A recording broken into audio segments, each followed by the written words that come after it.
আমার ওয়াইফ তো শুধু ওয়াইফ না, সে আমার একদম বহু পুরাতন বন্ধু। আবার আমরা যখন প্রতিষ্ঠান করি একসাথেই করি। এখন তার একটা অ্যাজমা, ক্রনিক অ্যাজমা। অ্যাজমার প্রবলেম সলভ করতে গিয়ে আমরা বছর পর বছর বছর পর বছর ডাক্তার পাল্টাচ্ছি, ওষুধ পাল্টাচ্ছি।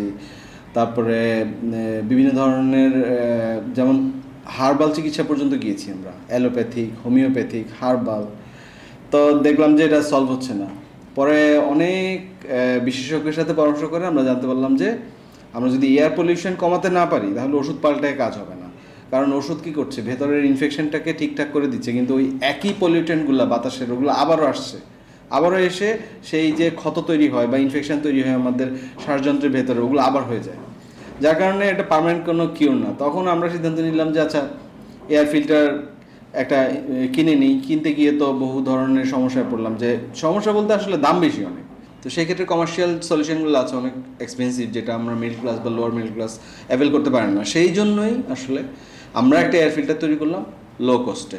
তো এটা আমরা পরে দেখলাম যে এটা ওয়ার্ক করে আর কি, এবং ওয়ার্ক করার পরে আমাদের মনে হলো আচ্ছা, এটা যদি ভালো হয়, শ্বাসকষ্ট কমে যাচ্ছে, তাহলে এটার উপকার অন্যরাও ভোগ করুক।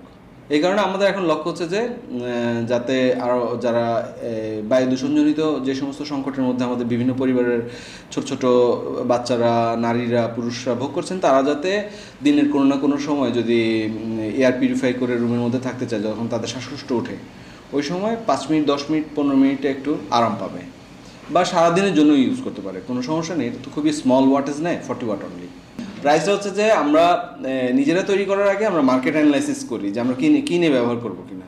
মার্কেটে গিয়ে আমরা খুব ভালো ব্র্যান্ডের এবং দেখলাম, মধ্যম ব্র্যান্ডেরও দেখলাম যে একটা 10x10 ফিট রুমের জন্য অ্যাভেলেবল যে এয়ার ফিল্টারগুলো, ওগুলো হচ্ছে গিয়ে 47,000 টাকা, বাংলাদেশি টাকা। এখন আরও বেশি হবে, কারণ ডলার প্রাইস আপনার আরও একটু এই করে টাকার সাথে অবমূল্যায়ন হয়েছে।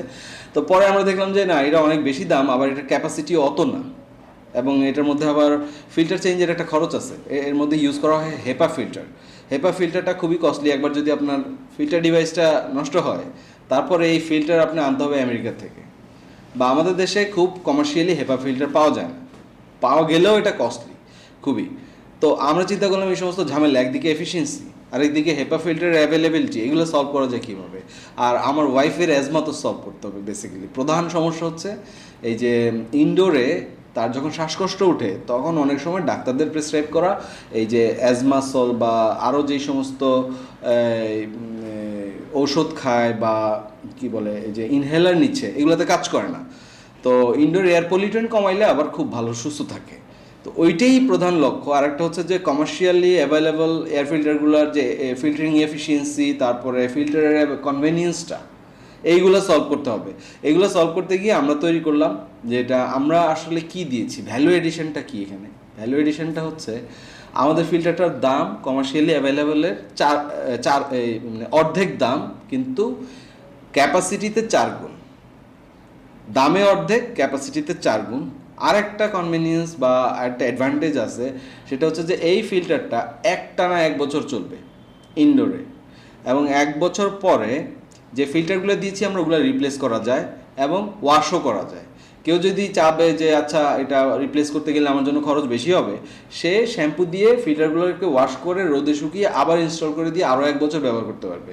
কিন্তু সেকেন্ড টাইম ওয়াশ করলে আর আগের এফিসিয়েন্সি পাওয়া যাবে না। এটার অর্থ হচ্ছে যিনি এই ফিল্টারটা কিনবেন, তিনি আসলে টানা 2 বছর এটার সার্ভিস পাবেন। এবং ভিতরে ফিল্টার ইউনিটগুলো আমরা এত সহজে তৈরি করেছি যাতে সহজেই যে কেউ একদম অ্যামেচার বা লেমেন ধরনের লোকজন এটাকে খুলে নিয়ে আসতে পারে।